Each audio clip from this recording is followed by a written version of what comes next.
하나님과 인생 사이가 다시 회복되고 좋은 관계가 되기를 원하셨고, 그래서 선택된 사람이 바로 아브라함이라는 사람이었다. 그런 말씀을 드렸습니다.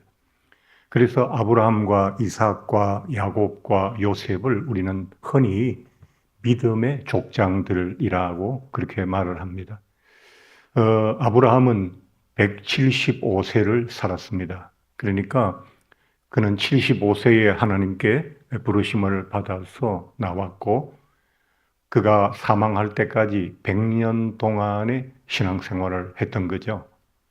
그 100년 동안 믿음 없던 아브라함의 삶 속에 믿음이 들어오게 되었고, 그래서 지난번 이삭을 드리는 그 모진 시험을 통해서 그래도 이만하면 믿음의 조상이 될 만하다는 하나님의 인정하심을 받았죠.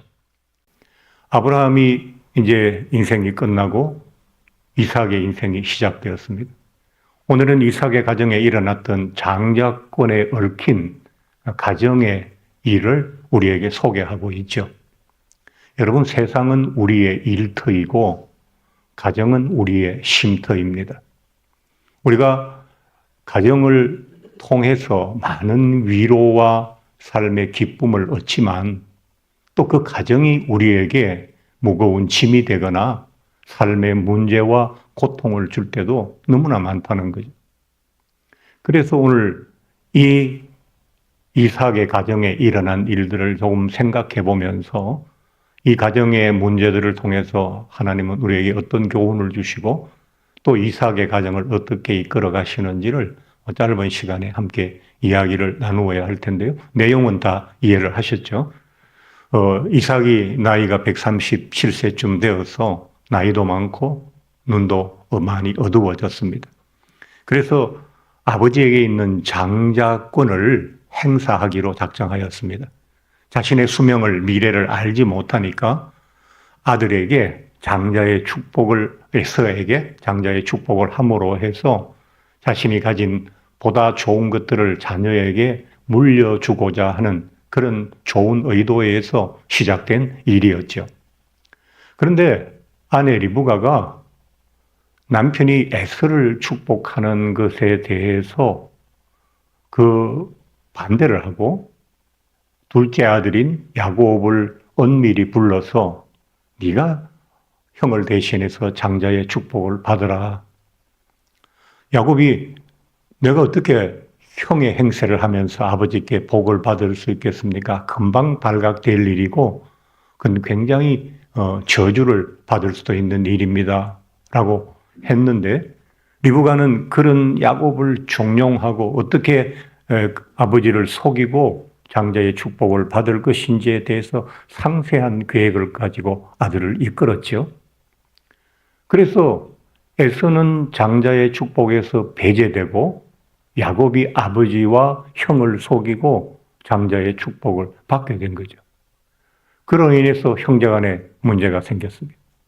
에서가 반드시 야곱을 죽이리라 라고 했고, 그것 때문에 이삭은 나이 많아서 두 아들과 함께 살지 못하고 야곱을 가정에서 내어 보낼 수밖에 없는 그런 가정사, 좋지 않은 일들이 이 가정에 생긴 것입니다. 그러면 왜 이런 일이 이 가정에 일어났을까? 가족 네 사람 모두에게 다 책임이 있어요. 먼저 아버지인 이삭의 문제를 생각해 볼까요? 오늘 본문에 보면 이삭이 눈이 어두웠다. 신체적으로도 잘 보지 못했고 또 말씀을 진행해 나가다 보면 분별하지 못했다라고 하는 내용도 나오거든요.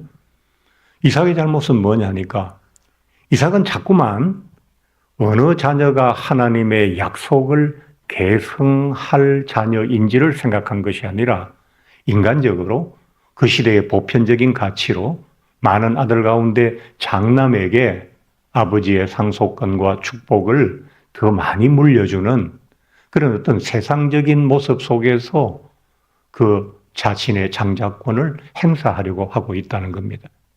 여러분께서는 아마 앞쪽에 25장인가요? 그쪽에서 말씀을 들으셨을 거예요. 이 리브가가 쌍둥이를 태중에 임신하고 있는데 뱃속에서 둘이가 서로 싸우는 거예요. 그래서 여기 왜 이런 일이 일어났냐 하니까 하나님께서 두 국민이 네 태중에서 나누어지리라. 큰 자가 어린 자를 섬기게 될 것이다 라고 얘기했어요.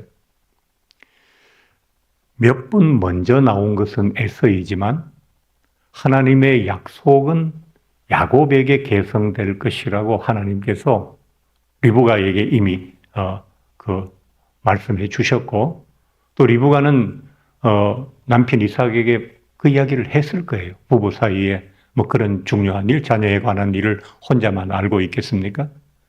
그랬음에도 불구하고 이삭은 굳이 누가 하나님의 약속의 자녀인가를 생각하기보다는 자기 생각대로 장남인 에스에게, 또 에스를 좋아했거든요. 에스가 잡아오는 그 사냥감이나 그것으로 만든 요리를 이 이삭은 좋아했기 때문에 그 남성적이고 또 이렇게 좀 든든하게 보이는 맏아들에게 마음을 두지 않았나 싶어요. 또 이제 리브가는 그러면 왜 아버지와 형을 속이고 야곱에게 복을 받도록 했느냐? 자기가 첫 번째 이유는 자기가 그 임신하고 있을 때 큰 자가 어린 자를 섬기리라는 하나님의 계시를 분명히 들었기 때문에 이건 에서를 축복할 일이 아니고 야곱을 축복할 일이라고 생각을 한 거죠. 거기다가 26장인가에 보면 그 리브가는 에서의 결혼이 마음에 들지 않았어요. 헷 사람 이방인인 헷 족속의 여인들 가운데 두 사람이나 아내를 에서가 맞았거든요. 요즘도 마찬가지입니다만 자식의 결혼 문제로 어머니가 마음 상하고 며느리가 마음에 들지 않아서 가정에 분란이 일어나는 일은 많지 않습니까? 그런데 이런 두 가지 이유로 이제 그 리브가는 야곱이 복을 받아야 된다라고 판단했던 거죠. 근데 문제는 뭐냐니까 이 믿음을 계승하는 그 영적인 축복을 하나님의 축복이잖아요. 크게 보면 그 복을 속임수로 받겠다고 생각해낸 발상이 그게 참 잘못된 거죠. 리브가는 조용한 야곱보다는 훨씬 더 활동적이고 기가 센 여성이었던 것 같아요. 그래서 혼자서 다 계획했어요. 너는 아버지를 어떻게 속이면 될지 그런 것들을 야곱에게 상세히 지시하면서 그 아버지를 속이는 일을 또 다른 자식을 속이는 일을 너무나도 꺼리낌 없이 행했다는 것. 이게 리브가의 문제죠. 에서의 문제는 뭐냐? 에서는 아마 앞쪽에 들에서 사냥하고 돌아오다가 너무 배가 고플 때에 야곱이 팥죽을 끓여놓고 형님의 장자권을 내게 주소서. 그러면 이 팥죽 대접하겠습니다 해서 그 팥죽 한 그릇에 자신의 소중한 장자권을 팔았잖아요. 그것은 에서가 영적으로 얼마나 무지하며 하나님의 축복이나 이런 것에 대해서 신앙생활에 대해서 별 관심이 없었던 그런 아들이라는 사실을 또 알 수가 있고 또 거기다가 그 이삭과 리브가가 에서의 결혼 때문에 근심했다는 그런 내용들도 성경에 있거든요. 창세기.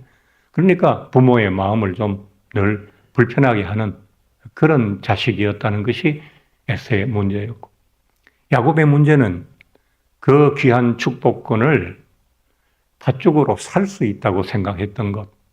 또 어머니가 형과 아버지를 속이고 복을 받으라고 해서 자신에게 유익한 어떤 것을 권한다고 해서 받아서는 안 될 것을 받았다는 것. 이제 그런 것들로 인해서 이삭의 가정에 분란이 시작된 거죠. 나이든 부모에게 참 기쁨은 자녀들이 화목하고 건강하고 행복하게 살아가는 것보다 더 좋은 일이 어디에 있겠어요? 그런데 그 소중한 가정의 행복이 지금 가족 모두 구성원 모두의 조그만큼씩 갖고 있는 문제를 통해서 이 화목과 즐거움이 깨진 거예요. 그러면 성경은 왜 이런 이삭의 가정의 불화를 우리에게 소개하느냐? 이게 이삭의 가정사로는 굉장히 불행한 거지만 여기서부터 하나님께서 본격적으로 야곱이라고 하는 믿음의 세 번째 대를 잇는 이 야곱을 어떻게 믿음의 사람으로 만들어 가실지를 시작하는 첫 출발이 되기 때문에 의미가 있다는 겁니다. 로마서에 그런 말씀이 있죠. 하나님을 사랑하는 모든 자에게는 모든 것이 합력하여 선을 이룬다고 그랬어요. 하나님을 사랑하는 자, 곧 그 뜻대로 부르심을 입은 자들에게는 모든 것이 합력하여 선을 이룬다.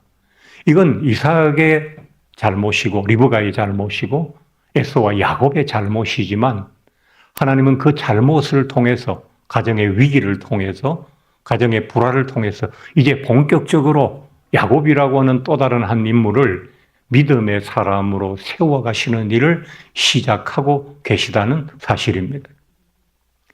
아브라함도 이삭도 야곱도 요셉도 자신의 몫을 다하면서 이스라엘의 조상이 될 수 있는 그런 길을 걸어왔고 또 모든 믿음의 사람의 조상이 되는 그 막중한 일을 감당하게 되었습니다. 그런데 그것은 이 네 사람의 뛰어남이나 인간적인 노력만으로 된 것이 아니고 시작부터 끝까지 그들을 버리지 아니하시고 함께 하시는 하나님의 놀라운 사랑과 은혜가 만들어낸 하나님의 작품이라는 것을 창세기를 통해서 우리에게 보여주시고 계시는 것입니다. 우리는 부족합니다. 우리는 믿음의 한 세대를 감당해 나가기에 여러 가지로 부족합니다. 저는 목사의 직분을 감당하기에 부족하고 또 성도들께서는 각각 하나님께서 주신 직분을 정말 충분히 잘 감당했다고 말하기에 어려운 연약함과 부족함을 우리 모두는 갖고 있습니다. 그러나 그럼에도 불구하고 우리가 스스로 우리를 믿음의 사람이라고 말하는 것은 우리의 생애도 이 사람들처럼 끝날 때까지 하나님의 사랑과 은혜가 계속될 것을 믿기 때문에 그런 것입니다.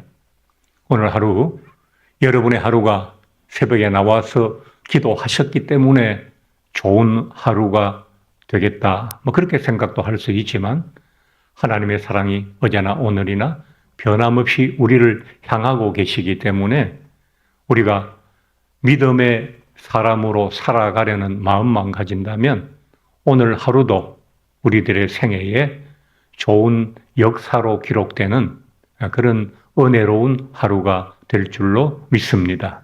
아침에 기도하시고 힘차게 하나님 주신 소중한 삶의 하루를 건강하고 행복하게 살아나가시는 그런 여러분들이 되시기 바랍니다.